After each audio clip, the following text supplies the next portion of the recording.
खुलुमबाय बे समाव बड'लेण्ड इंखं टेलिभिजननि स्टुडिअ आं मिथिखा नार्जारि दिनैनि गाहाय रादाबफोराव दङ। 31 नं सिडली विधानसभा बियाबनि उफेरा बिसायख'थियाव निर्मल कुमार ब्रह्मआ गोबां भटजों देरहासारदों। ट्राकजों सौग्रावनानै 4 सुबुंनि जिउ खहा। गिदिर लामा जाब्रबथायाव सासे सुबुङा जखम। मोसाखौ अन्थाइ खुबैग्रा 6 दायनिगिरिखौ खादों। ललित कला बान्था मोनगिरि मनेश्वर ब्रह्मखौ जोनोम गामि हलिपारायाव जोबथा बिदाय होबाय। नगावआव मोनसे सोमोनांथाव बुथारनाय जाथाय। दिनजनाव नाव जाब्रबथायजों गोमानाय सुबुंनि सह'खौ बोखांनो हाबाय। बिजनी बान्दुब गोजौसिन गेजेरारि फरायसालिया 100 बोसोरारि गायसनथाय सानखौ गाजा गोमजायै खुंफुंनो लादों। आयेन बेरेखा मैनि बेदर फालांगि खालामनायनि बागै गोख्रों अपारेशन। धुबुरीयाव सासे आइजो ड्राग्स फालांगिरिखौ खादों। दानिया फैदोनि आबुं रादाबाव।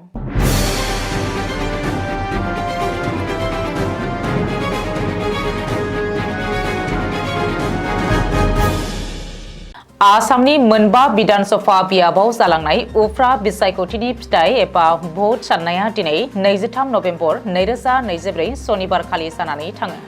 31 नं सिडली बियाबनि उफ्रा बिसायख'थियाव इउपिपिएल दोलोनि बिजाथि निर्मल कुमार ब्रह्मआ बिपिएफ दोलोनि बिजाथि सुद्ध कुमार बसुमतारीखौ गासै 37,016 बांसिन भटजों फेजेननो हानानै देरहासार जायो। इउपिपिएल दोलोनि बिजाथि निर्मल कुमार ब्रह्मआ गासै 95,243 भट मोननो हादोंमोन आरो गुबुन फारसेथिं सुद्ध कुमार बसुमतारीया गासै 58,227 भट मोननो हादोंमोन। गुबुन थामथि बिजाथि कंग्रेस दोलोनि सन्जीव वारिया 7,634 भट मोननो हादोंमोन। गुबुन फारसेथिं बङाइगाव विधानसभा बियाबाव असम गण परिषद दोलोनि बिजाथि दीप्तिमणि चौधुरीया 34,499 नि बांसिन भट लानानै देरहासार जानो हायो। बिहाली विधानसभा बियाबाव बीजेपी दोलोनि बिजाथि दिगन्त काकवाला 9,051 बांसिन भट मोननानै देरहासारदों। तलाई विधानसभा बियाबाव बीजेपी दोलोनि बिजाथि निहा रन्जन दासआ एसेल' भटजों देरहासारदों। ओजोंहाय सामागुरि बियाबाव कंग्रेस दोलोनि बिजाथि तानजिल हुसैनाबो एसेल' भटजों देरहासार जानो हादों होननानै मिथिहोदों। बजालि जिल्लायाव सनिबारखालि मोनसे लामा जाब्रबथायाव 4 सुबुङा जिउ गोमानायजों लोगोसेनो 2 सुबुङा गोब्राब जखम जादों। मख'नो गोनांदि 27 नं राजा लामानि साखाथियाव दोननाय गंसे ट्राकजों हरखाबै सौग्रावनायनि जाहोनावनो बेबायदि दुखुनांथाव जाब्रबथाया जादोंमोन। थैनाय सुबुंनि सिनायथिखौ नाजमुद्दिन खान, मिजानुर खान, आशिष हाबिब खान आरो मनिरुल हक होननानै सिनायथिदों। बेनि अनगायैबो जोखोम जानाय 2 सुबुंखौ साखाथिनि देहा फाहामसालियाव फाहामथाय होनाय जायो। रिपर्ट बायदिब्ला लामायाव गोबां स्पिड ब्रेकार थानायनि जाहोनावनो नलबारिनि राजमेलानिफ्राय न'आव फैफिननायाव भबानिपुर ओनसोलाव बे जाब्रबथाया जादोंमोन। थैनाय सुबुंनि सह'खौ पस्टमर्टेम खालामनो बरपेटानि फखरुद्दिन आली आहमेद देहा फाहामसालियाव दैथायहरनाय जायो। गुवाहाटीनि श्रद्धांजलि फ्लाइअभाराव गंसे वागन आरआ मोगा-मोगियाव गंसे बाइकजों सौग्रावनायनि जाहोनाव सासे सुबुङा गोब्राबै जखम जादों। मख'नो गोनांदि AS01 BK 68595 बाइकआ गीतानगरनिफ्राय गणेशगुरि फारसे थांबाय थानाय समावनो AS21S 0140 वागन आरजों सौग्रावदोंमोन। बे जाथायाव जखम जानाय सुबुंखौ रोखायै मिथिनो मोननाय जायाखै। लोगोसेनो फाहामथाय होनो गोख्रैयैनो साखाथिनि देहा फाहामसालियाव लानानै थांनाय जायो। बबेखानि गारियाव गाखोनाय सुबुंफ्रा जाथायसालिनिफ्राय खारखोमानानै दङ होननानै शिलंआव फोरमायदों। दासान्दि गीतानगर पुलिसआ जाथायसालियाव नुजाथिहैनानै मा जाहोननि थाखाय बेबायदि गिख्रंथाव जाब्रबथाया जादोंमोन बेनि बागै गोख्रोङै नायबिजिरनो लाबाय। नगाव जिल्लायाव मोसाखौ थांखिनानै अन्थाइ खुबैग्रा 6 दायनिगिरिफोरखौ गोख्रोङै सिग्रोमनायनि गेजेरजों शुक्रबार मोनानि समाव पुलिसआ खानो मोननाय जादों। दायनिगिरिनि बेरेखायै जखलाबन्दा पुलिस थानायाव केस नम्बर 112/24 नि गेजेरजों साजा जाबसिननानै होनाय जायो। सुलुङाव फोरमायथिनाय बायदिब्ला दायनिगिरिफ्रा मिथिखा हसिखा मोसानि सायाव गाग्लोबदोंमोन। भिडिअ फुटेजनि गेजेरजों सा 6 दायनिगिरिफोरखौ केरिकारानि जेन थ' सेन 19 बोसोर, जाखालाबन्दा रेलवे स्टेशननि बाहादुर साहानि 19 बोसोर आरो नरेश साहानि तफाहलानि सन्तोष गुर 24 बोसोर, दुर्गा गुर 25 बोसोर, केरी बाकरेनि निखिल साहानि 18 बोसोर होनानै सिनायथि होदों। बेनि अनगायैबो जकालाबन्दा रेलवे स्टेशन साखाथिनि साथाम दायनिगिरि बिकास महाता, शम्भु गुर आरो मोहम्मद आरबाज खरिजखौ सोंलु खालामनो थाखाय पुलिसनि जिम्मायाव लानानै थांनाय जायो। भारत सोरखारनि ललित कला बान्था मोनगिरि मुंदांखा महरगिरि मनेश्वर ब्रह्मखौ दिनै सनिबारखालि फुंनि समाव गावनिनो जोनोम गामि हलिपारायाव जोबथा बिदाय होबाय। बिजनी हालामनि गोबां माहारियारि आफादफोरा गांफा गांफा आर'नाइजों बिदाय होयो आरो बिबारनि मालाजों जोबथा बिदाय होयो। मख'नो गोनांदि गावनि मावख' गुवाहाटी शंकरदेव कलाक्षेत्रनि केम्पासआव मर्निं वाक खालामफुबाय थानाय समाव शुक्रबारखालि मनेश्वर ब्रह्मआ हरखाबै स्ट्रक जानानै हां सरथेनानै रुंसारि जादोंमोन। चिरां जिल्ला बिजनी हलिपारा गामियाव 1967 मायथाइयाव जोनोम मोननाय मनेश्वर ब्रह्मआ 57 बोसोर बैसोआव अबथिरा रुंसारि जानायाव बर'नि गोबां सानसुमैफोरा जोबोरैनो दुखु मोननाय फोरमायदों। गुवाहाटी श्रीमन्त शंकरदेव कलाक्षेत्रआव आर्ट एबा ललित कला बिफाननि मावख'गिरि महरै खामानि मावगासिनो थानाय समावनो अबथिरा रुंसारि जानायखौ बयबो दुखु फोरमायदों। बर' हारिनि मुंदांखा आगोमा महरगिरि मनेश्वर ब्रह्मआ फरायसा समाव बड'लेण्ड बिनानै सोमावसारनायाव गावखौनो बावसोमबोनाय सासे गोख्रों मावथिमोन। 2006 मायथाइयाव बिथाङा ललित कला नेशनेल एकाडेमि बान्था मोननो हादोंमोन।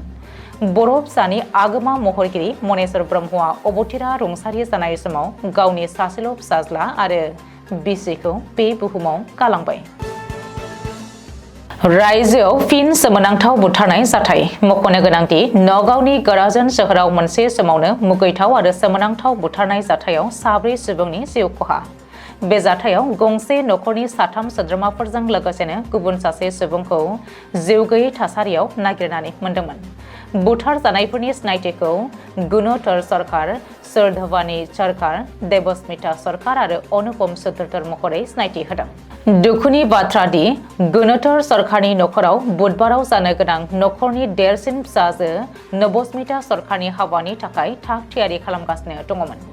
रिपर्ट बायदिब्ला बे बुथारनाय जाथाया मोननै नखरनि गेजेराव गोबाव समनिफ्रायनो नांलायनायजों सोमोन्दो थानो हागौ आरो मोजां मोनलायनाय सोमोन्दोजों सोमोन्दो गोनां जानो हागौ होननानै सन्देह खालामदों। बेखौबो मख'नो गोनांदि नबस्मिता आरो बिनि फंबाया नखरनि सोद्रोमाफोरा बुथार जानायनि एसे सिगां बाजाराव ओंखारलांदोंमोन, जायनि थाखाय न'आव जाबाय थानाय गिख्रंथाव जाथायफोरनि बागै मिथियामोन। बे जाथायनि बागै नगाव पुलिसआ गोथौयै नायबिजिरनो लाबाय। सबुआनि दिनजोनाव जानाय नाव जाब्रबथायाव गोमानाय मनज बयारियानि सह'खौ 6 साननि उनाव बोखांनो हाबाय। मख'नो गोनांदि मनज बयारिया दावबायारिफोरखौ रैखा खालामनो नाजानायावनो सोमोनांथावै गोमादोंमोन, जायनि जाहोनाव जायगानि सुबुंफोरखौ गोबाङै जिंगा सिहोदोंमोन। बे जाथायनि गुबै दायनिगिरि मिफुना गावजों गावनि दावराव दावसिखौ लानानैनो बे खामानिखौ मावनाय जादों होननानै मिथिहोदों, जाहोनाव दायनिगिरि मिफुना गावखौ रैखा खालामनो खारखोमाबोदोंमोन। दायनिगिरि मिफुना थांनाय बुधबारखालि धेमाजि जिल्लानि जनाय पुलिस थानायाव गावखौनो गथायनानै लानायनि उनाव नायबिजिरनो थाखाय तिनसुकिया पुलिसनो गथायनाय जायो। चिरां जिल्लानि बिजनी नोगोराव थानाय बिजनी बान्दोब गोजौसिन गेजेरारि फरायसालिनि सोलिफु बोसोरा 100 बोसोरारि गायसनथाय सान फालिनायनि जोबथा फोरबोखौ साननैनि रंगिना संगिना हाबाफारिजों फैगौ 14 आरो 15 डिसेम्बर 2024 इं सानखालि गाजा गोमजायै खुंफुंनो लाहार फाहार खालामदों। बेनिखायनो बे हाबाफारियाव जायगानि बयखौबो बाहागो लाफैनानै मदद होफैनो गोसो गोथारै खावलायहरदों खुंफुं आफादा। लोगोसेनो बिजनी बान्दोब गोजौसिन गेजेरारि फरायसालिनि 100 बोसोरारि खुंफुं आफादनि bank account number 4228798931 IFSC SBIN 000738 आव हानाय बायदियै एफा एनै अनसुंथाइ एबा खेन्दा हरनो थाखाय खावलायनायजों लोगोसेनो आरज गाबदों खुंफुं आफादनि जानानै नेहाथारि मणिकान्त बसुमतारिया। खोला त्रिपुरा जिल्लायाव थानाय त्रिशना वाइल्ड लाइफ सेंक्सुरियाव थिसन जानाय हाग्रा मावख'गिरिफ्रा ओनसोलाव मैहुर खालामग्रा सुबुंफोरखौ फोजोबनो थाखाय मोनसे अपारेशन जागायदोंमोन। बे अपारेशनाव हाग्रा मावख'गिरिफ्रा मैनि गोथां बेदर बायनो फैनाय सासे सुबुंखौ हमनो हादोंमोनब्लाबो गुबै मैहुर खालामग्राफ्रा सिग्रोमनायनि सिगांनो जायगानिफ्राय खारखोमा लांनो हादोंमोन। मिथिनो हानाय बायदिब्ला मैहुर खालामग्राफ्रा मैनि बेदरखौ 1 केजिआव 2000 राङाव फानगासिनो दङमोन होननानै शिलंआव फोरमायदों। सेंक्सुरि बिमल दासआ हाग्रा बिफाननि मोनसे हरखाब अपारेशन खालामनायाव जायगानिफ्राय गासै 7 किल'ग्राम गोथां बेदर जब्द खालामनाय जादों होननानै मिथिहोदों।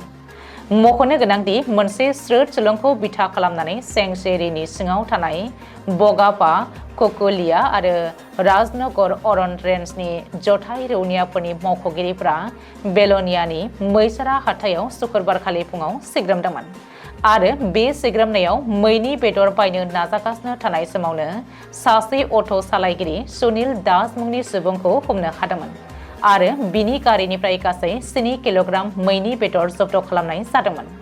बे जाथायनि उनाव हाग्रानि जिब जुनार रैखाथिनि आयेनखौ सिफायनायनि थाखाय जायगायारि बिजिरसालियाव मोनसे गसर थिसननाय जाबाय होननानै मिथिहोदों।